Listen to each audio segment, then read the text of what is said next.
sithi sikhipha ihlo imali yethu, sisike ibele imali yethu, sisike ingquza imali yethu.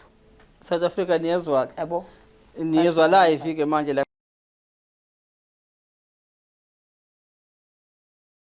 Yo, sanibingelela kwasa kwavele savela obala kwasenkwezela sanibingelela ngane zakwethu.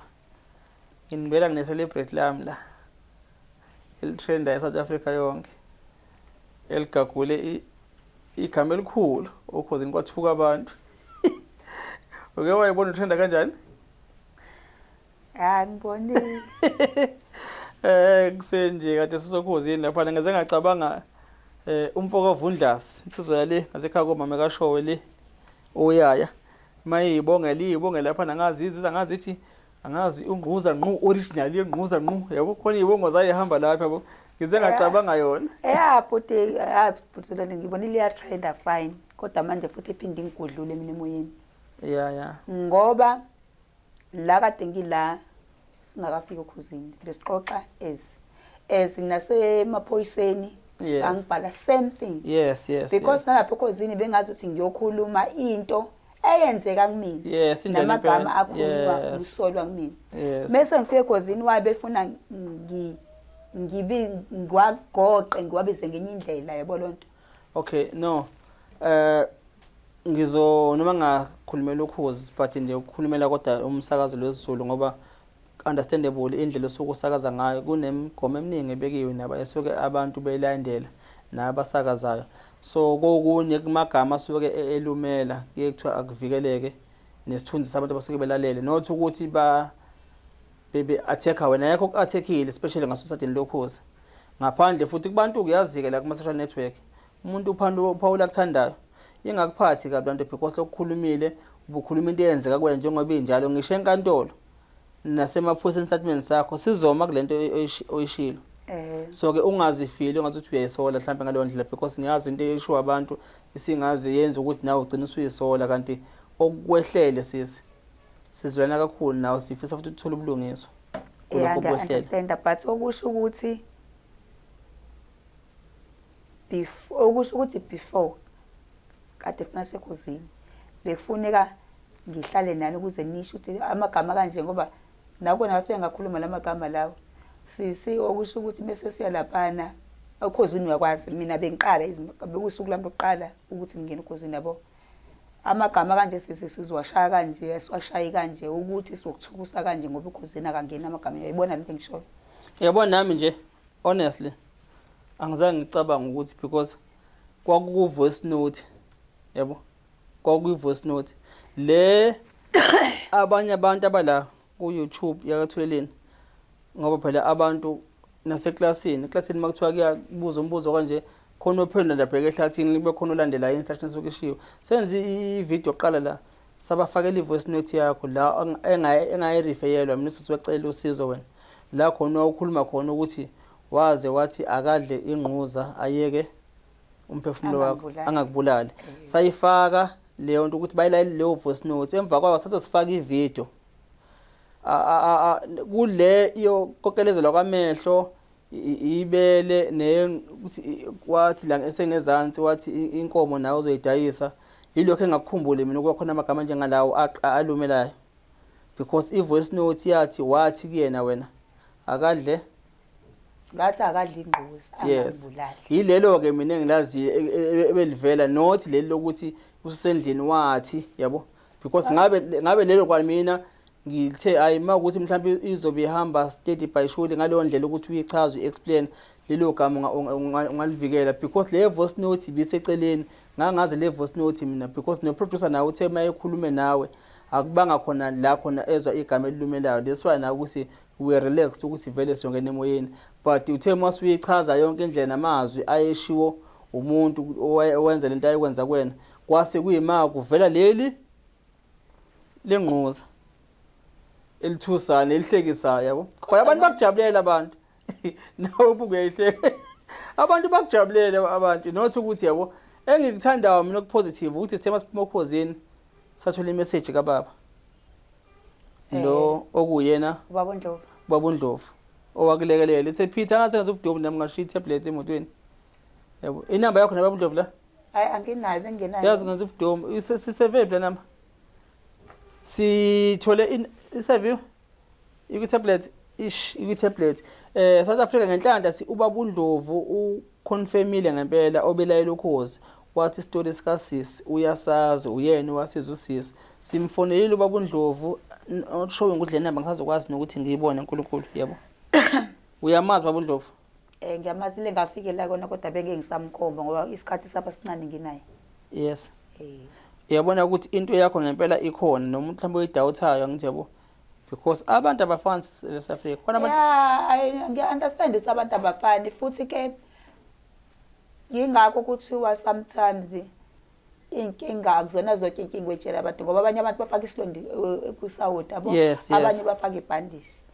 Abanye abantu uyathola ukuthi basupporta abanye basupporta umndengula naleli gama uthi uma becomment abantu nginokhomment ukuthi ngangize ngidlwengula khona lo comment atibhaliwe lapha ngize ngayidelete lapha ethe ngoba uyalamba ingakho wadlwengula futhi engcontshe usadlwengulwa namanje izwe nje ukuthi bathi ukuthi ngiyosebenza mina emzini nomuntu akusho ukuthi ngiyalamba but ngifuna ukuthi ngibe right yabo lonto. No siswami leswayi uFacebook leswayi senanemthetho ukuthi ukwazi ngisho ukubopha umuntu enkantolo kunabantu ekuthiwa ngesingisi amabhuli iphukuphuku nelimi nazo zinamafoni nazo yabo. But umuntu umbamba olimini nento ayibhalayo lapho nobona ukuthi uhlanya ngesilima lesi ngithebo yabo. Nami nje angazi bangaki abangena abakhuluma udoti wabo la ukuthi kuthiwa bayibona na ku YouTube begweqa begeke ayibona into esiyenzayo asiyicelile kubantu saye sokumela thina siyenza asidingi futhi ukuthi sikhochwe ngayo ukuthi ufuna ukusitshela ukuthi usikhomplethe anenzi njengosibanibani no mina ngumdwa kaMkhwanazi ngingedwa ithweleni kanje yodwa musu ufuna ukusikhompletha nomunye umuntu uma uzoba nenkinga esikwenzayo kungcono vele uphume yabo ungasilandeli yabo ngoba njengoba nje uthi sizongakwazi ukuthi sikhulume nawe usichazele into eyakwehlela njengoba sihleli la ngikhuluma sokhoze sihleli nawe nje la njengoba senza ividiyo njengamanje ungakhuluma amagama mangabe sesiswabeka njengoba injalo ngoba even ngisho i-production team lethu abavela abahlanya akekho umuntu odakotshwala la kuthina akekho umuntu ovela aphuza utshwala ukuthi avuke sengicabanga isihloko sokuthi isihloko sakhiwa ngamagama vele esuke ephume kwinkulumo yakho kuleya topic nje yokuqala sithene ngathi akadle ingquza angangibulali sasathelele emazwini enkulumo vele kade iqhamuke kuwena yenze ivoice note yabo but kungekho lapho khona inamba engigesa ngicabanga ukuthi iyona le kababa uNdlovu ngoba izolo utheme ngabe ubhuti ekhombisa wayifonela ngifunile yes ngigesa ukuthi iyona ngibuka isikhathi ngicela ukuyeza I'm praying ukuthi uNkulunkulu kube uyena la.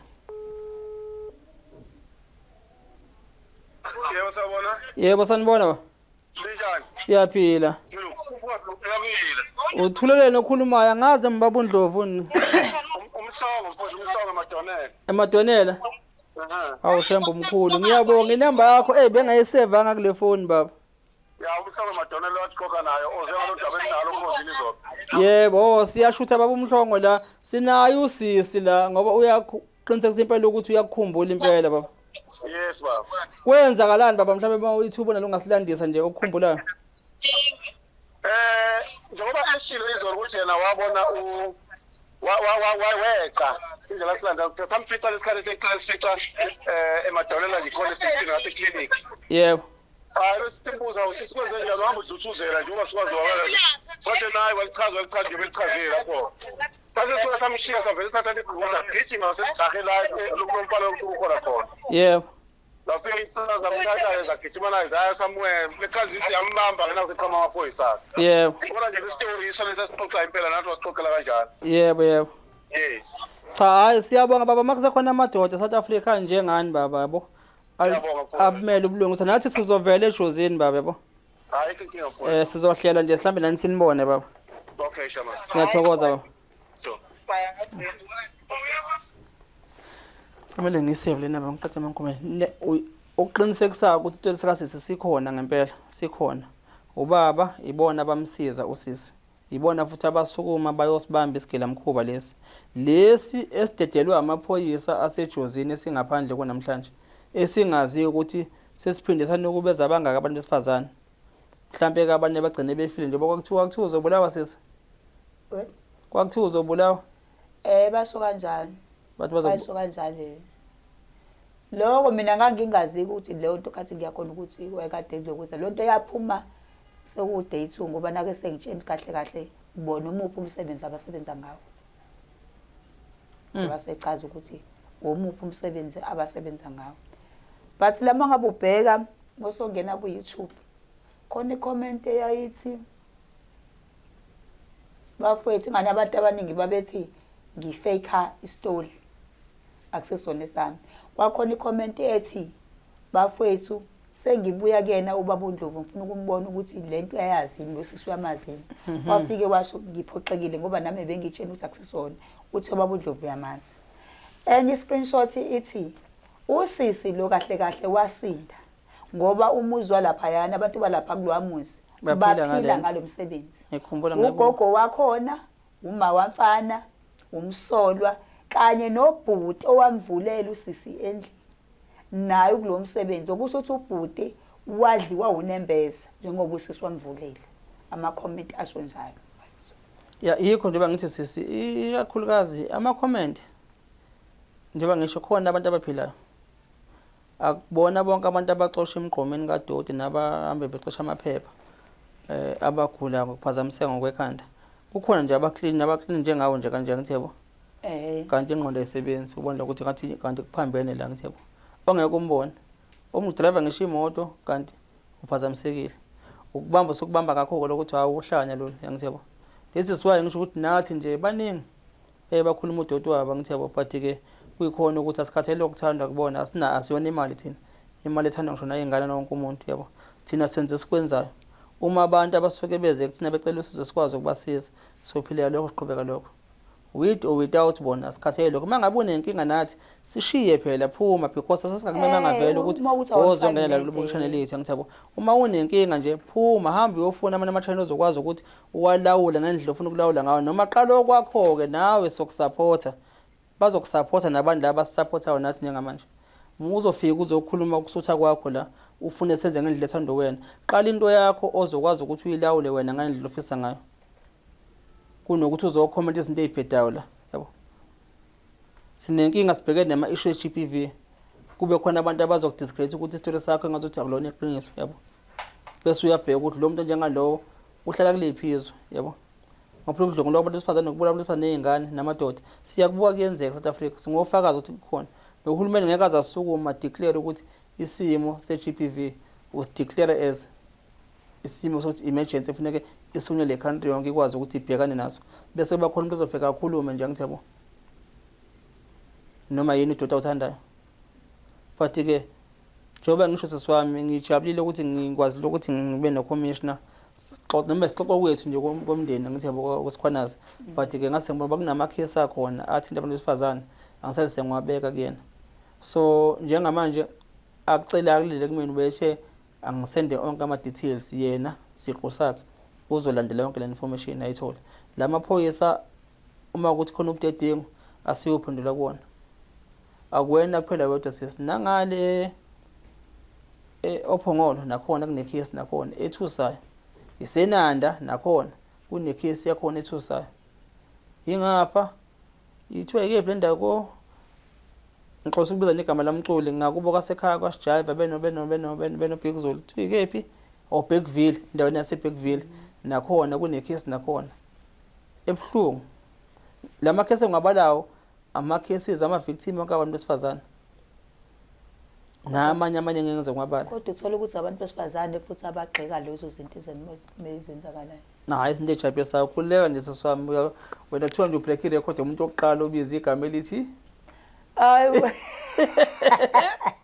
la inhlamba yini cha behleka nje ngithi yabo angithi khona le ndawo yangapha Eastern Cape yabo ipronunciation yakhona uma bezama ukuzenza ochwepheshe bokupronounce ngolimi bathi sengquza yabo weza ngisho umongameli umhlonishwa ubaba uNxamalala ngithi kwakuse uyena waye khona ngala ngithi yabo efunda wathi sengquza ngithi yabo because ipronunciation yami njengomuntu womnguni ongapha futhi eSeNatal leli yagama lelibhala lapha mase ngilipronounce mina ungalo sulibeka ngalendlela yakho ukuthi wena uhleze ingquza libhala ngithi yabo isengquza ngithi yabo Angithi-ke manje libuzwe omunye umcomment lapha ya obuze ukuthi ngiyamgxeka usisi ngoba naku umuntu osifazane futhi ukulena ngenkathi ubaba wesilo lesesiphethe manje anibona ngalo comment ngenkathi ethi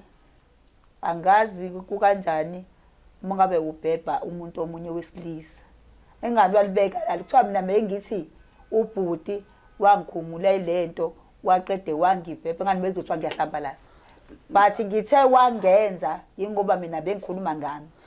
Okay, ngizobeka futhi ngalo imbube nesile sikhona njengamanje bayinqolobane yesizulu kubona ngisho ukuthiwa kukephi base parliament kuthiwa bakephi ngisho ku TV lapha igama kuyena ulibeka njengoba lithe siphakame sibongele njengesizwe sithi wena bayede yabo akukho la kuthiwa khona ha uthini but kubantu abayizifundiswa yabo bakufila lokho isiZulu suke beka isiZulu yabo but ke ngokuthi phela silingane ibona bamakastod yena ngithi yabo ngempela eulimi selikhuluma lesiZulu leswaye ke imbubu yayilibeka nje kanjalo ngithi yabo khona la khona ekhuluma akusemazimabhidi ikhuluma ngale mthetho yengane zesikole ngithi yabo wathi lezi ingane zizokwenza lokhu niyojabula mangabe lezi ingane sezenza lento ngithi yabo ukuthisha yabo njengoba nifundisa ngizama ukuchaza lokho ukuthi ungayifanisi ngithi yabo but niba ngisho ukuthi ungabanaka abantu yabona unganaka abantu kukhona into ekhona noma ngafuna ubhekisa abantu lento ukuthi uzwe kuthiwa isithi isiZulu azikho inkothi ehambayo azikho inkothi emile yes angithi yabo once wasukuma uthi wenza into vele kuzoqhamuka ngithi yabo hayi yes nawe ke ukuthi lento yehlela wena seswami ayihlelanga mina ngisho ihlobo sami ngithi yabo wena ofuna ubulungiswa la yabo nathi asizokugcina ukuthi sikufanele justice ngale emaphoyiseni but nasenhleni esinazo kuma structures sisebenza nawo akhona abe luleka ngokuze engqondo ngoba because wahlukumezeka awukwazi ukuthi umuntu wesilisa ngakholwa ubusuku bonke kuze kuze kwalokho ngakuphazamisa lokho yabo not knowing ukuthi abantu abadlungulayo ngazi bebe kanjani ngoba njoba ekudonsa kanje kuba ukuthiwa mhlawumbe oseyinsukwini zakho zobusha wezokwenza njani wezoqhubeka ezoqhubeka enze wayifaka icondom engafakile condom angithi ngabosha isiso yonke nje lento konke lokho angithi yabo akekho kodwa umuntu akucabanga lokho ucabanga ukuthi azo-impose lamazwi afuna ukuthi ne hayi kunje inhlanya eningi emhlabeni sisi usuyobona ngecomment ukuthi hawu uhlanya lolu ungalinaki futhi yabo hayi ngiyakuzwa kodwa ke siyajabula ukuthi sibe nawe uhleze futhi ngile siyahamba ke next week plus kodwa nje aseke idonsa ngelapha ucommission wena uzolindela lento lokho siyo abalamaphoyisa vele awenza ngomsebenzi wona uzophenula ke ucommission ukuthi enzeni yes asekudonsa siyobona siyo inquiry kuphela lichat ahluleka amaphoyisa kahle mina kuthiwa mina into edala ngibe sengicasula kakhulu kuthiwa mhlambe ngaye amaphoyisa akafikanga akawona dedolwa nesikebe mhlambe inhliziyo ngabe siyaqhola ngoba ngangizoba short ngiyabuya isigebengu sifile ayida khonta abayenzile isikebe indlela esasebenza ngayo but kwafika ke lamademoni asefaka ama-uniform kanti angilokuzi even engekhathi mina lapha ngangeke ngize kufonela abantu bangifakele imali lapha isikebe sasisho kahle ukuthi uma udaba liphelele ethi bazongihlanganisela imali ukuthi ngibuye but emaphoyiseni kwaphoqa ukuthi ngithathe ifoni ngifonele ikhaba ngifakele imali ngoba usuthatha amaphoyisa kuse-police station bengithathe police station babengithathelani ukufika bebengeke bazibangisiza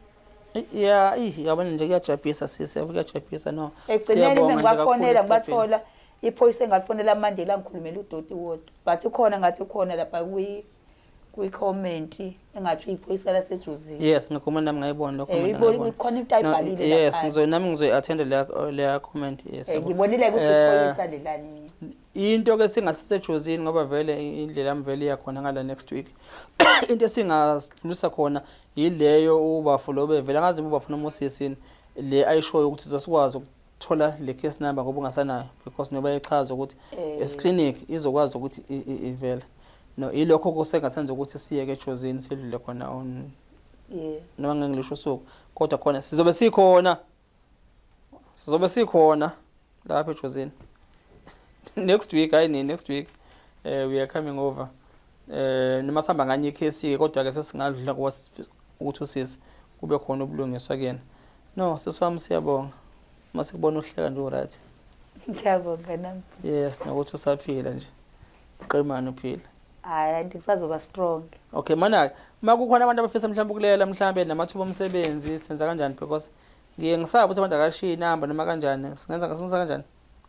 Ya phela bhuti ngisaqhayile umsebenzi ngisawudinga. Yes.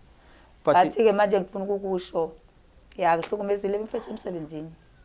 Ngiyasebenza ngoba vele ngixakekile futhi umsebenzi ngisawufuna. Abanye basatha ubona ngikade ngilokhu nguvika abanye basatha sosebenza basinika u1.5 awusakwazi ukwenza lutho.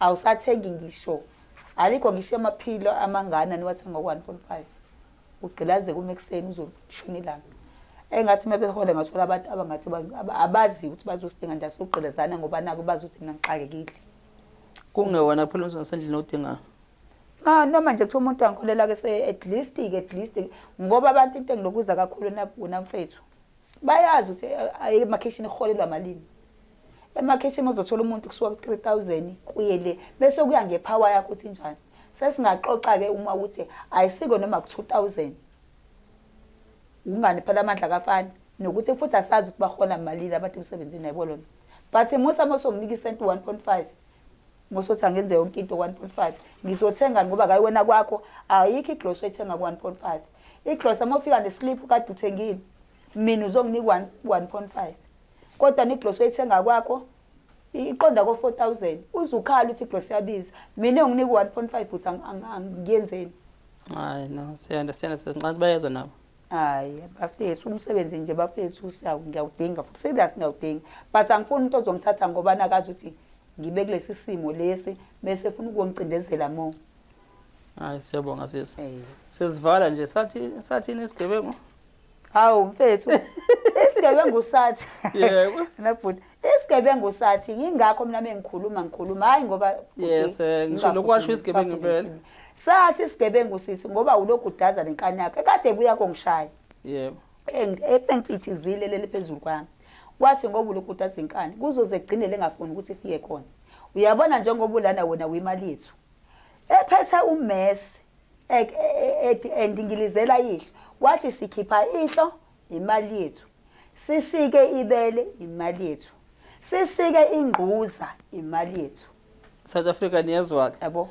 niyezwa live ke manje la kaThuleni TV kwasho isigebengu akusho ngosisi ubeka njengoba kunje nasenkantolo seseboxini kantolo yabo ngisho emaphoyiseni ngapha istatement sensami sibhalwe loyo nto hayi ngoba ngafuthi mina ngibize ngisho unqama ayelokhu semlomeni wami kodwa ngoba igama elashiwo umuntu bekumele ukuphoqa ukuthi ngiveze kunjalo nje injalo sesithi yabo inje istatement sakho leso nala sikhona siyiproof njengoba kuyivideo sikhona senkantolo futhi nasemaphoyiseni usibeka sobe sinjalo South Africa siyabonga silele celebrity senizwileke bese namhlanje besichecka nje ukuthi sibheke uhambo lwethu lokuthi ayokhozini ayokhuluma nokuthi ke siqwashiye segadana imisebenzi ngenza kwethi evele enkundleni zokuxhumana ukuthi ungadonswa abantu abanye babe nenhlanhla yokusinda bafike babulawe ngale siyabonga nisale kahle emakhaya